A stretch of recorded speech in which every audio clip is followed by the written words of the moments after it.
Një rast teje të rëndë ka ndodhur sot në Prizren. Rreth orës 6 të mëngjesit, një burr dyshohet se ka vrarë vajzën e tij 15 vjeçare dhe ka therrur me thikë bashkëshorten dhe vajzën tjetër të moshës 8 vjeçare. 15 vjeçaria fatkeqësisht nga plagët që ka marrë ka ndëruar jetë në vendin e ngjarjes, kurse 10 vjeçaria është duke u trajtuar në qendrën klinike universitare të Kosovës. Drejtori i klinikës së emergjencës, Naser Sylla, ka dhënë lajme të mira në një telefonat për Infokusin, duke thënë se 10 vjeçaria është jashtë rrezikut për jetë, pra është në gjendje stabile. Po, është duke u trajtuar ende në klinikë tek ne, gjendja e saj është stabile. Ta shohim pas analizave dhe trajtimit të metutjeshëm se në cilën klinikë do të vendoset, mirë po gjendja është stabile. Pra ka thënë drejtori i klinikës së emergjencës. Por si ndodhi rasti i tmerrshëm?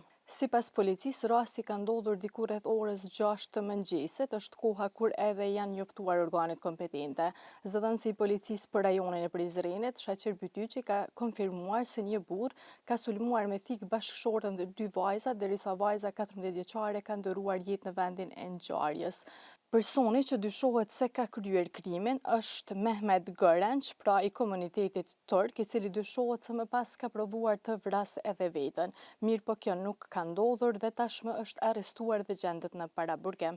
Infokusi do t'ju mbajë të informuar në lidhje me këtë rast.